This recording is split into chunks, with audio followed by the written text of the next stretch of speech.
Daddy it's ബൈനി.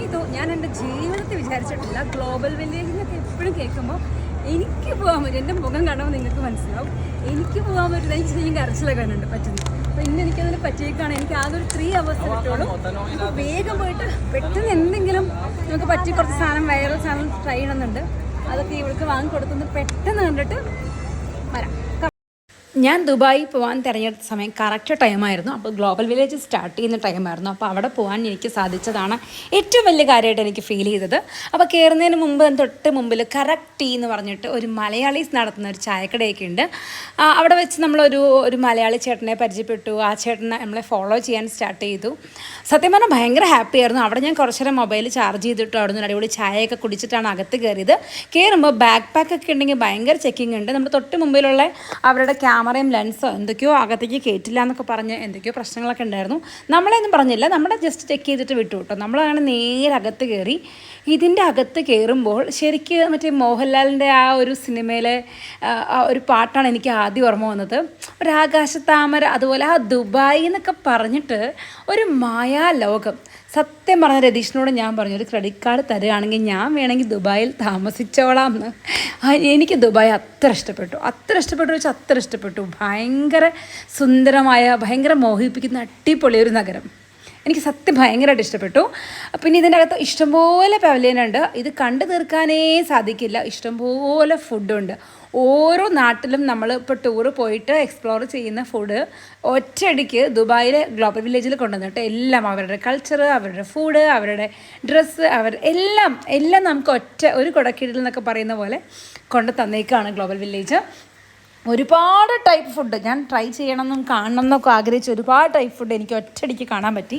Actually ഇതിൻ്റെ time 12 o'clock വരെയാണ്. ഉച്ചയ്ക്ക് 2 o'clockനാണ് ഗ്ലോബൽ വില്ലേജ് സ്റ്റാർട്ട് ചെയ്യുന്നത്.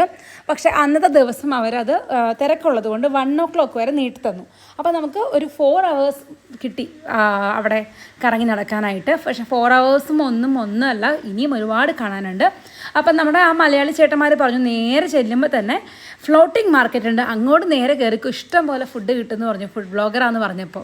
അപ്പോൾ കറക്റ്റ് ചെന്ന വഴി നേരെ സെൻറ്റർ ലെഫ്റ്റ് സൈഡിലായിട്ട് ശരിക്കും ഫ്ലോട്ട് ചെയ്യുന്ന പോലെ വെള്ളത്തിൻ്റെ മുകളിലൊരു മാർക്കറ്റ് പണിതിട്ട്, ഫ്ലോട്ടിംഗ് മാർക്കറ്റായിട്ട് അവർ പണിതിട്ടുണ്ട്. നല്ല തിരക്കായിരുന്നു അവിടെ. നിന്ന് ലെഫ്റ്റിൽ നിന്ന് സാധനം മേടിക്കുക, റൈറ്റിൽ ഇങ്ങനെ സീറ്റ്സും ചെറിയ അംബ്രല്ലാസൊക്കെ വെച്ചിട്ടുണ്ട്. അവിടെ അതിൻ്റെ അടിയിൽ നമുക്ക് ഭക്ഷണം കഴിക്കാം. ആ ഫ്ലോട്ടിംഗ് അതിൻ്റെ ആ ഒരു വാട്ടറിൻ്റെ മുകളിലായിട്ട് അവർ അടിപൊളി ഒരു ഡ്രാഗണെയൊക്കെ സെറ്റ് ചെയ്തിട്ടുണ്ട്, ഫുൾ കളർഫുള്ളായിട്ട്. പിന്നെ പല ടൈപ്പ് ഫുഡുണ്ട്. എനിക്കിവിടെ നിന്ന് ട്രൈ ചെയ്യണമെന്ന് ആഗ്രഹമുള്ളത് നമ്മുടെ മാംഗോ സ്റ്റിക്കി റൈസ് ആയിരുന്നു. അത് പല ഷോപ്പുകളിൽ അവൈലബിൾ ആയിരുന്നു, പല റേറ്റിലും അവൈലബിൾ ആയിരുന്നു. എനിക്ക് തോന്നുന്നു ഇവിടെ ഒരു 25-30 AD താഴെ ഫുഡ് അവൈലബിൾ അല്ലാന്ന് തോന്നുന്നു. കുറച്ച് നേരം ഞാൻ പോയി ആ ഡ്രാഗണിൻ്റെ വ്യൂ ഒക്കെ കണ്ടു. ഒറ്റ ഫ്രെയിമിലെ ഡ്രാഗണെ പകർത്താൻ പോലും എനിക്ക് സാധിക്കുന്നില്ല, അത്ര വലിയ ഡ്രാഗണായിരുന്നു. പാറക്കുട്ടൻ ഭയങ്കര ഹാപ്പി ആയിരുന്നു. അവളിവിടുന്ന് എന്തൊക്കെയോ ഫുഡ് നേരത്തെ കണ്ടുവച്ചിട്ടാണ് നാട്ടിൽ നിന്ന് പോയത് തന്നെ.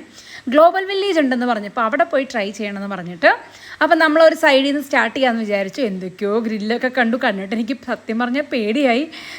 എന്തൊക്കെയോ സാധനങ്ങളൊക്കെ അവർ ഗ്രില്ലുണ്ട്, ഞാൻ അതൊന്നും ട്രൈ ചെയ്തില്ല.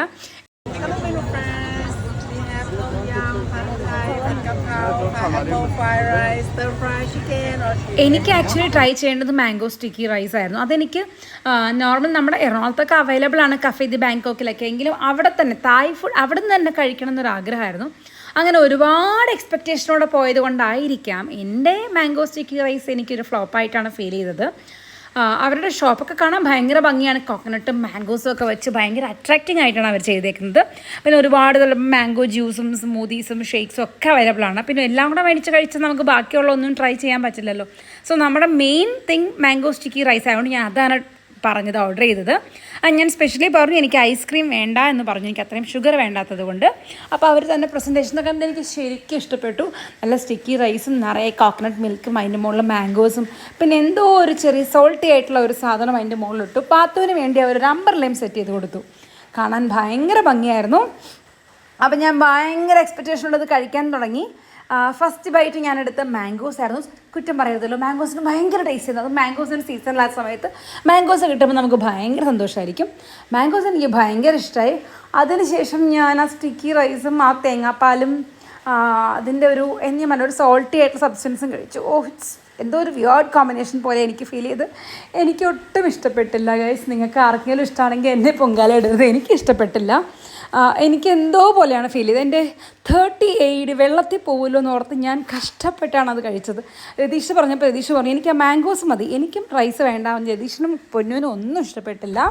അങ്ങനെ എൻ്റെ തുടക്കം തന്നെ പാളിയാണ് ഞാൻ ഗ്ലോബൽ വില്ലേജിലേക്ക് കയറുന്നത്. അപ്പോൾ ഇനി ഓരോ സ്റ്റെപ്പും സൂക്ഷിച്ചേ വെക്കുമെന്ന് ഞാൻ പ്രതിജ്ഞ ചെയ്തിരുന്നു. അപ്പോഴത്തേക്കും വീണ്ടും എൻ്റെ മൊബൈലിൽ ചാർജ് ഔട്ടായി. അപ്പോൾ ഇവിടെ ഒരു പ്രത്യേകത കൊണ്ട് ഇവിടെ നമുക്ക് പവർ ബാങ്ക് എടുക്കാൻ പറ്റും. ഇതുപോലെ സ്റ്റേഷൻസ് എല്ലാ സ്ഥലത്തും ഉണ്ടാവും. നമുക്ക് ആപ്പ് വഴി കണക്ട് ചെയ്ത് 1 hour 2 hour എടുക്കാം. എവിടെയാണോ നമുക്ക് മതിയാവണം അവിടെ തന്നെ വീണ്ടും ഏത് സ്റ്റേഷനുണ്ട് തിരിച്ചു വയ്ക്കാം. മണിക്കൂറിന് 10 ദിർഹമാണ് ചാർജ് വരുന്നത്. ഇത് ഭയങ്കര അടിപൊളി സെറ്റപ്പായിരുന്നു കേട്ടോ. എനിക്ക് ഭയങ്കര ഇഷ്ടപ്പെട്ടു. അതൊരു 1 hour ഇട്ടപ്പോൾ എൻ്റെ മൊബൈൽ ഫുൾ ചാർജായി. പിന്നെ ഞാൻ വീണ്ടും ഫുഡ് ഹണ്ടിനായിട്ട് ഇങ്ങനെ നടക്കുമായിരുന്നു. അപ്പോൾ നെക്സ്റ്റ് പോയത് പാറക്കുട്ടന് വൈറൽ സ്ട്രോബെറി ചോക്ലേറ്റ് വേണമെന്ന് പറഞ്ഞു. അപ്പം ഞങ്ങൾ ആ ഒരു ഷോപ്പിലേക്കാണ് നേരെ പോയത്. ഇതും എന്തോ തായ് ഫുഡ് തന്നെയാണ് കേട്ടോ. അവർ തായ് എന്തോ ഒരു ഫ്ലോട്ടിംഗ് മാർക്കറ്റ് അല്ല, നേരെ ഓപ്പോസിറ്റ് വീണ്ടും വേറൊരു ഫുഡ് സ്ട്രീറ്റ് ഉണ്ടായിരുന്നു, അവിടെയാണ് പോയത്. അതിനും ആക്ച്വലി 30 AED മറ്റാണ് റേറ്റ്, 25-30 AED മറ്റാണ് റേറ്റ് വരുന്നത്. പിന്നെ അതിൻ്റെ മുകളിലേക്കാണ് കേട്ടോ റേറ്റൊക്കെ വരുന്നത്. ബട്ട് നല്ലതായിരുന്നു. ഒരു ഫുൾ ജാറിൽ നിറയെ അവരിങ്ങനെ പല ടൈപ്പ് സ്ട്രോബെറീസ് വെച്ചിട്ടുണ്ട്. നമുക്ക് ഇഷ്ടമുള്ളത് ചൂസ് ചെയ്ത് കൊടുക്കാം. എന്നിട്ട് അവരത് ചോക്ലേറ്റ് ഫൗണ്ടനിൽ മുക്കി നമുക്ക് തരും. നല്ല ക്വാളിറ്റിയുള്ള ചോക്ലേറ്റ് ആയിരുന്നു. പാറുവിന് ഭയങ്കര ഇഷ്ടമായി. പാറുവിന് അല്ലെങ്കിൽ തന്നെ സ്ട്രോബെറീസ് ഭയങ്കര ഇഷ്ടമാണ്. പിന്നെ ചോക്ലേറ്റിന് ഭയങ്കര മധുരമില്ലാത്തതുകൊണ്ട് അവൾക്ക് അതും ഇഷ്ടമായി. അപ്പോൾ അങ്ങനെ ഞങ്ങൾ സ്ട്രോബെറിയും ചോക്ലേറ്റും രണ്ടാമത്തെ സാധനം സക്സസ് ആയ സന്തോഷത്തിൽ അടുത്ത സ്ഥലത്തേക്ക് പോകാനായിട്ടായിരുന്നു. അപ്പോൾ അതിനിടയ്ക്കൊക്കെ സ്മോക്കിൻ ഷവർമ ഒരുപാട് അടിപൊളി ഐറ്റംസ് കണ്ടു. പക്ഷേ ഇപ്പോൾ തന്നെ ഓൾറെഡി വയറ് ഫുള്ളാണ്. കാരണം മെട്രോ സ്റ്റേഷനിൽ 1-2 റാപ്പൊക്കെ എടുത്തിട്ടാണ് വന്നത്. ദെൻ ഇപ്പോൾ ഈ 2 ഐറ്റം കഴിച്ചപ്പോൾ തന്നെ ആക്ച്വലി വയറ് ഫുള്ളാണ്. പിന്നെ നമ്മുടെ ഒരു ആഗ്രഹം കാരണം നമ്മൾ പിന്നെയും പോയതാണ്. നെക്സ്റ്റ് ചുരോസ്, ഒരു സ്പാനിഷ് ഡിഷ് ട്രൈ ചെയ്യാനായിരുന്നു താല്പര്യം. അപ്പോൾ തായ് ഫുഡും സ്പാനിഷ് ഫുഡും ടർക്കിഷ് ഫുഡും എല്ലാം കൂടെ പണി കിട്ടുമെന്ന് എനിക്ക് നല്ല പേടിയുണ്ടായിരുന്നു. അപ്പോൾ അവൾക്കിത് ചുറോസ് എന്തോ അവൾ കാണുന്ന ഒരു വീഡിയോയിൽ ഇതുണ്ട് പറഞ്ഞിട്ട് ഇത് തപ്പിപ്പിടിച്ച് പോയതാണ്. നമ്മുടെ അരിമുറുക്കൊക്കെ ഇല്ല അതുപോലത്തെ എന്തോ ഒരു സാധനം ഭയങ്കര സൈസിൽ അവർ എണ്ണയിലിട്ടിട്ട് ഇങ്ങനെ വറുത്ത് കോരിത്തരും. എനിക്ക് സത്യം പറഞ്ഞത് എന്താണെന്ന് അറിയില്ലായിരുന്നു. അപ്പം ഞാനവിടെ പോയി നോക്കി നിൽക്കുക ചുറോസ് എന്ന് പറഞ്ഞാൽ എന്താണ്. അതിന് പല ടൈപ്പ് ഡിപ്പിംഗ് ഉണ്ട്. പിസ്താഷ്യോ ഡിപ്പിംഗ് ഉണ്ട്, ന്യൂട്രല ഡിപ്പിംഗ് ഉണ്ട്. എന്ത് ഡിപ്പിംഗ് വേണമെങ്കിൽ നമുക്ക് ചൂസ് ചെയ്യാം കേട്ടോ. പാത്തുക്കുട്ടൻ ന്യൂട്രല ഡിപ്പിംഗ് ആണ് ചൂസ് ചെയ്തത്. പറഞ്ഞപ്പോൾ തന്നെ ആളിത് ഞാൻ പറഞ്ഞു ഭയങ്കര വലിയ സൈസായിരുന്നു. ആളിത് ഫ്രൈ ചെയ്ത് ഒരു പാക്കറ്റിലാക്കി നമുക്ക് ന്യൂട്രല ഡിപ്പിംഗ് വഴി തന്നു. പക്ഷേ ഇത് വറുത്ത് കോരിയിട്ട് നേരെ ഷുഗറിലിടും. അത് എനിക്കറിയില്ലായിരുന്നു. ഒരു ഷുഗർ ഞാൻ അറിഞ്ഞെങ്കിൽ നേരത്തെ പറഞ്ഞു തന്നെ ഷുഗർ വേണ്ടാന്ന്. നല്ല ചൂടായിരുന്നു. പറഞ്ഞു ട്രൈ ചെയ്യാൻ പറഞ്ഞപ്പോൾ ഭയങ്കര ചൂടാമെന്നാണ് പറഞ്ഞത്. പിന്നെ ഞങ്ങൾ അതെടുത്തുകൊണ്ട് അവിടെ ഒരുപാട് സ്ഥലങ്ങൾ നമുക്ക് ഇരിക്കാനുണ്ട്. പെയ്ഡ് ആയിട്ടുള്ള സ്ഥലങ്ങളുണ്ട്, അല്ലാണ്ട് ഫ്രീ ആയിട്ടുള്ള സ്ഥലങ്ങളുണ്ട്. അപ്പോൾ ഫ്രീ ആയിട്ടിരിക്കണം ഒരു സ്ഥലമുണ്ട്. ഇത് പെയ്ഡ് സ്ഥലമാണ്. ഇത് നമ്മുടെ അറബിക് ആളുകളൊക്കെ വന്ന് നിലത്തും അല്ലാതെയൊക്കെ ഇരിക്കുന്ന ആ പർട്ടിക്കുലർ റെസ്റ്റോറൻറ്റ് സ്പേസ് മാത്രമാണ്. അവിടെ ഇരിക്കണമെങ്കിൽ വേറെ പേയ്മെൻറ്റ് കൊടുക്കണം. അതല്ലാതെ ഗ്രൗണ്ടിൽ വേറെയും സ്പേസ് ഉണ്ട്, അവിടെ നമുക്ക് ഫ്രീ ആയിട്ട് പോയിരിക്കാം. അപ്പം ഞങ്ങളൊരു സ്പേസ് കണ്ടുപിടിച്ച് അവിടെ പോയിരുന്നു. ചുറോസിൻ്റെ ഷുഗർ മുഴുവൻ പാറു തട്ടിക്കളയാണ്. പാറുവിന് അത്രയും സ്വീറ്റ് വേണ്ടാന്ന് പറഞ്ഞിട്ട്. എന്നിട്ട് കഴിച്ചപ്പോൾ രസമുണ്ട്. ഒരു പ്രത്യേക എന്തോ ഒരു ഫീൽ, എങ്ങനെ അതിൻ്റെ ടേസ്റ്റ് പറയണമെന്ന് എനിക്കറിയില്ല. അരിമുറുക്കൂല അത്രയും ക്രിസ്പി അല്ല, കറുമുറു അല്ല, പക്ഷേ ഒരു രസമുണ്ട് കഴിക്കാനായിട്ട്. അവളത് ഡിപ്പിംഗ് ഒന്നും ഇല്ലാതെ ജസ്റ്റ് ആ ന്യൂട്രല ഡിപ്പിംഗ് ഒന്നും എടുക്കുക, ജസ്റ്റ് അത് മാത്രം ആ ഷുഗർ തട്ടിക്കളഞ്ഞ് കടിച്ചു കഴിഞ്ഞു. അങ്ങനെ അവളുടെ ഒരു ആഗ്രഹം സാധിച്ചു. ചുറോസ് വേണമെന്ന് എന്നോട് എപ്പോഴും പറയും. ഞാൻ ഇത് എന്ത് സാധനം വിചാരിച്ചു. അങ്ങനെ അതും നമ്മൾ ഫൈനലി ട്രൈ ചെയ്തു. അത് കൊള്ളാമായിരുന്നു കേട്ടോ. പിന്നെ അവിടെ നടക്കുമ്പോൾ ഒരുപാട് പേര് ഇങ്ങനെ വണ്ടിയിലൊക്കെ പോകുന്നത് കണ്ടായിരുന്നു.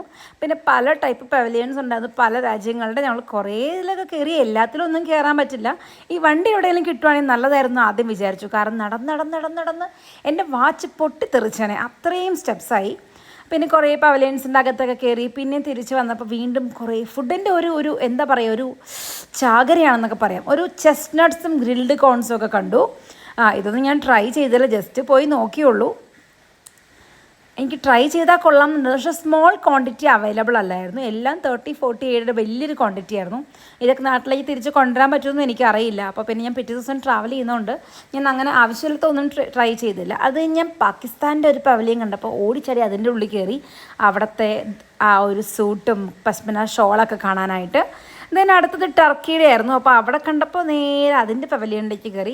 സത്യം പറഞ്ഞാൽ നടന്നൊരു വഴിക്കായി. ഇവിടെ നമുക്ക് എല്ലാ സ്ഥലത്തും വെള്ളം കിട്ടും. 2 ദിർഹമാണ് റേറ്റ് ഉള്ളൂ. വെള്ളത്തിനൊന്നും ഭയങ്കര എക്സ്ട്രാ ചാർജൊന്നും ഇല്ല കേട്ടോ. ദെൻ നെക്സ്റ്റ് കണ്ടത് ഒരു അടിപൊളി ടർക്കിഷിൻ്റെ ഐസ്ക്രീംസാണ്. ഇതിൻ്റെ പല ഔട്ട്ലെറ്റ് ഉണ്ട്. ഇത് ഒരെണ്ണമല്ല, ഇഷ്ടം പോലെ ഉണ്ട്. പിന്നെ അവരുടെ സ്പെഷ്യൽ സ്വീറ്റ്സ്, എന്തോരം സ്വീറ്റ്സ് ആയിരുന്നു. നമ്മൾ അവിടെ ചെല്ലുമ്പോൾ അവർ നമുക്കത് കഴിക്കാൻ തരും, ടേസ്റ്റ് ചെയ്ത് നോക്കാൻ പറഞ്ഞിട്ട്. റോസിൻ്റെ നമുക്കൊരു അലുവയുടെ ടേസ്റ്റ് പോലെയാണ് ഫീൽ ചെയ്യുക. പക്ഷേ എന്നാൽ നമ്മുടെ നോർമൽ അലുവയല്ല, ഭയങ്കര ക്വാളിറ്റിയുള്ള ഒരു സാധനം. റോസ് പെറ്റൽസ് വെച്ചിട്ട് ഒരു ടൈപ്പ് ഒരു സ്വീറ്റ്, പിന്നെ പോമഗ്രാനൈറ്റ് വെച്ചിട്ട് ഒരു ടൈപ്പ് സ്വീറ്റ്, അങ്ങനെ അധികം മധുരമില്ലാത്ത കുറച്ച് നല്ല ടേസ്റ്റുള്ള സാധനങ്ങൾ. ഇതും അത്യാവശ്യം നല്ല എക്സ്പെൻസീവാണ്. എനിക്ക് ഭയങ്കര ഇഷ്ടപ്പെട്ടു ഈ സ്വീറ്റ്സ്. പിന്നെ സ്വീറ്റ്സിൻ്റെ ഷോപ്പ് കാണുമ്പോൾ സത്യം പറഞ്ഞാൽ എൻ്റെ തല പൊട്ടി തെറിക്കുന്നു. അത്രയും സ്വീറ്റ്സ് ഉണ്ടായിരുന്നു ഓരോ പവലിയനിലും. കുറേ പവലിയൻസും നമുക്കിതെല്ലാം ട്രൈ ചെയ്യുന്നുണ്ട്. ട്രൈ ചെയ്തതിന് എനിക്കൊരു വല്ലാതായിപ്പോയി.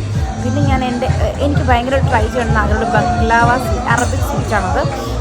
അത് ട്രൈ ചെയ്യണം ഞാൻ എപ്പോഴും ഓർത്തിട്ടുണ്ടായിരുന്നു. എപ്പോഴും എടുത്തത് നല്ല ഒറിജിനൽ സാധനം ട്രൈ ചെയ്യണം എന്ന് ഓർത്തു.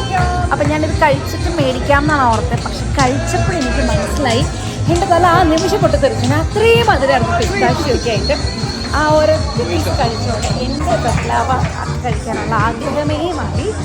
അത്രയും സ്വീറ്റ് ഇഷ്ടപ്പെടുന്നവർക്കേ അത് ഇഷ്ടപ്പെടുള്ളൂ. കൊള്ളില്ല എന്നല്ല ഞാൻ ഉദ്ദേശിച്ചത്. ഭയങ്കര മധുരത്തിൽ ഭയങ്കര ടേസ്റ്റുള്ള സാധനമാണ്. എനിക്ക് അത്രയും മധുരം കഴിക്കാൻ പറ്റുന്നില്ല. ഞങ്ങൾ തിരിച്ചു വന്നപ്പോൾ നമ്മുടെ ടർക്കിഷ് ഐസ്ക്രീംകാർ ഫുൾ സെറ്റായിട്ട് നമ്മളെ ഇങ്ങനെ വിളിക്കുന്നുണ്ടായിരുന്നു. അവരുടെ ആ ഒരു എനിക്ക് ഭയങ്കര ഇഷ്ടപ്പെട്ടു.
അങ്ങനെ ഐസ്ക്രീമൊക്കെ കഴിച്ച് ഞങ്ങൾ അടുത്ത സ്ഥലത്തേക്ക് പോകാനുള്ള അടുത്ത പവലിയനിലേക്ക് പോകാനുള്ള തയ്യാറെടുപ്പായിരുന്നു.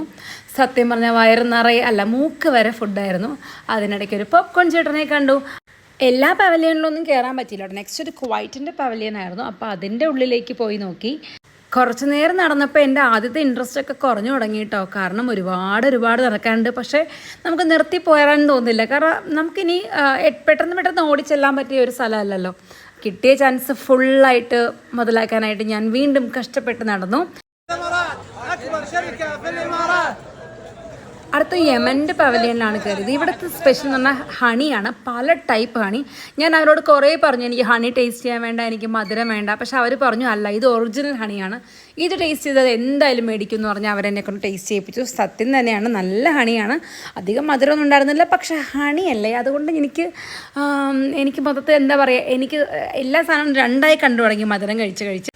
അതിനൊക്കെ ഒരു ബീഫിൻ്റെ ഐറ്റമൊക്കെ ഉണ്ട്. അപ്പോൾ നെക്സ്റ്റ് നമുക്ക് വരുന്ന ഈജിപ്തിൻ്റെ പവലിയനാണ്. ഇത് ഈ വീഡിയോ തീരില്ല. അടുത്ത വീഡിയോയിൽ ഈജിപ്ത് പവലിയൻ വിശേഷങ്ങളായിട്ട് കാണാം. ബൈ.